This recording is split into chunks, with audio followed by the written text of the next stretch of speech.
Hi, let's keep going with part 1. I have made more video lessons for part 1 because it's often harder for students to learn how to speak naturally. Use some slang and use expressions that normal people use. But the next video lesson will be doing part 2. Let's keep going. Now, I've told you all this before. Firstly, the examiner will ask your name, check your identity, and then you will have a 4 to 5 minute conversation, which is quite casual. These questions are designed to test your ability to just have a normal conversation, respond appropriately, use the right verb tense and grammar, and use natural and informal expressions. And also, and this is what we want to focus on, you need to show that you can express likes and dislikes, describe people and places, describe habits and routines, and express your preferences. So in the last video, we focused more on listing features and preferences. And this time we're going to focus more on likes and dislikes and habits and routines. But of course, in any conversation, all of these come together. Let's start with likes and dislikes. Have a look at this list. Do you use these expressions naturally? And do you use a variety? Oh, that sun is bright in my eyes. So I might say, oh, I love that sun on my skin. Or I might say instead, that depends on whether the sun is hurting my eyes. Did you see that? I love the sun on my skin, or that depends on whether the sun is hurting my eyes. So I really want to encourage you to use a range, not just like and don't like. Also, do you use them in the correct way? For example, I like followed by could be a noun or ing or a verb. I'd much rather is followed by a base verb.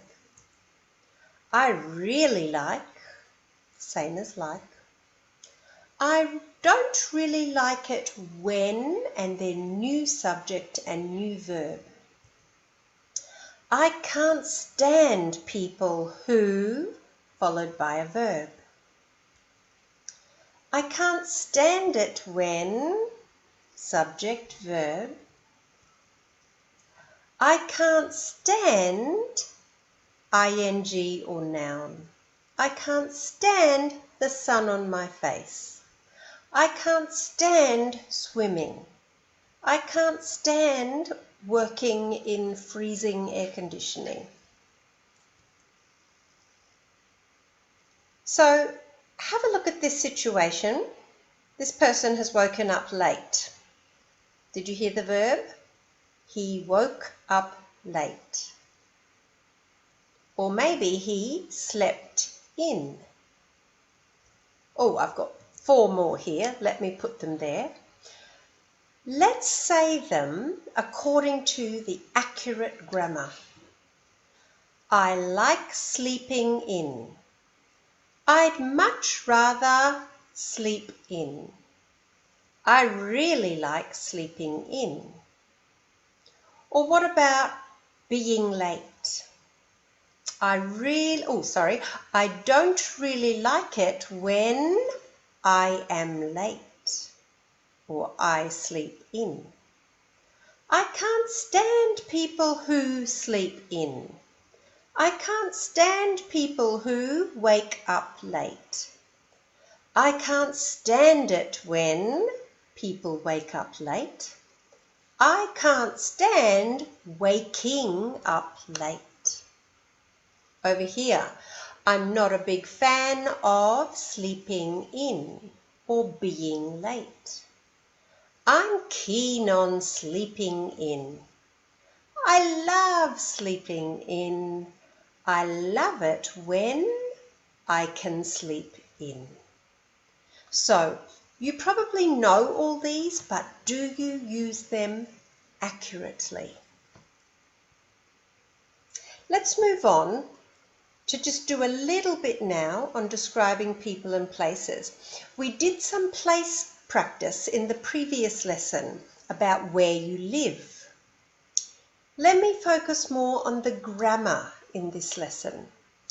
Are you using adverbs and adjectives? What about adjective followed by another adjective followed by a noun? And are you also using relative clauses? Now you can't use relative clauses all the time because it doesn't make your speaking natural. So just occasionally. Now it's a waste of lesson time to read this table with you. You can pause and look at it carefully.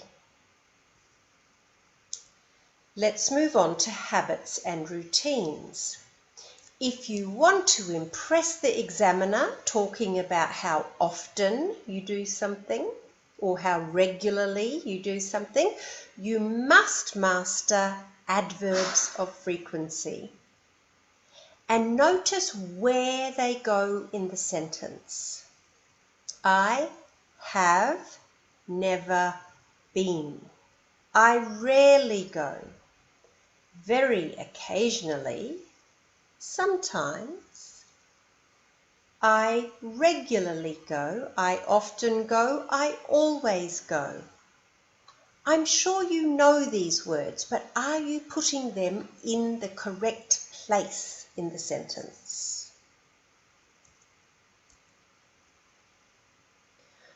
Aside from adverbs, you also must learn a variety of time expressions like once a week, about once a fortnight, every month, once in a blue moon, which means very rarely.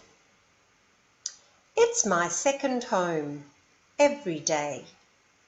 And also, don't just learn the meaning, learn where to put it in the sentence. So once a week is after the clause. I have to go there once a week.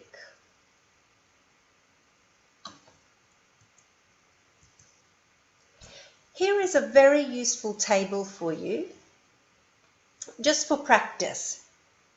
Now you can do this by yourself. Choose something you do regularly, or actually even if it's not regularly, but you do often enough, and practice with this list.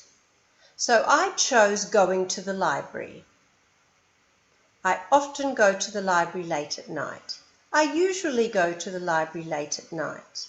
I go to the library late at night all the time at the end of the sentence. Look at sometimes. Sometimes can be at the beginning of the sentence or the end of the sentence.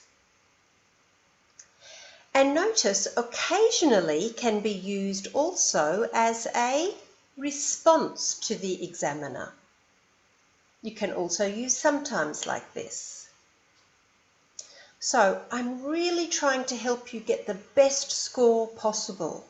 You can't just learn the meaning of time expressions, you have to learn the position in the sentence as well. All right, we've done likes and dislikes, we've done habits and routines. I'm going to do some preferences again,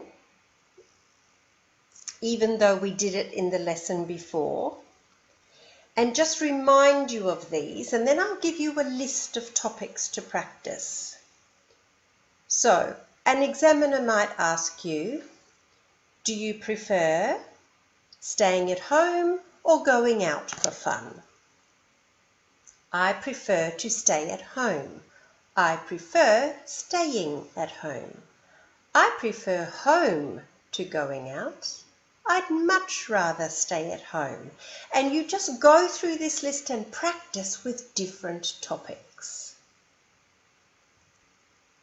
So please try all of these skills with the following topics. You can follow the PDF document and try with your hometown. Practice telling the examiner what you like, whether you prefer the city or the suburbs,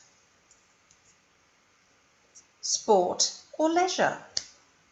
Tell the examiner whether you prefer watching soccer at home or going to a real match.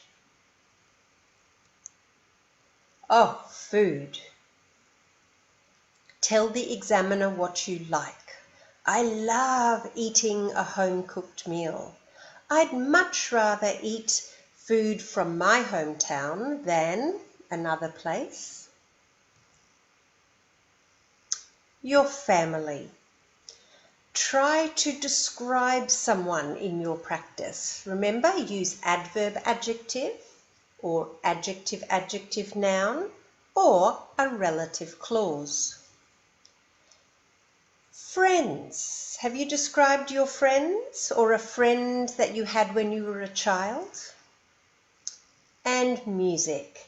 If you're not familiar with music and dance and art, you need to practice them just in case the examiner asks you. So, don't be lazy. You need to practice these, and I'm here if you'd like to ask me any questions.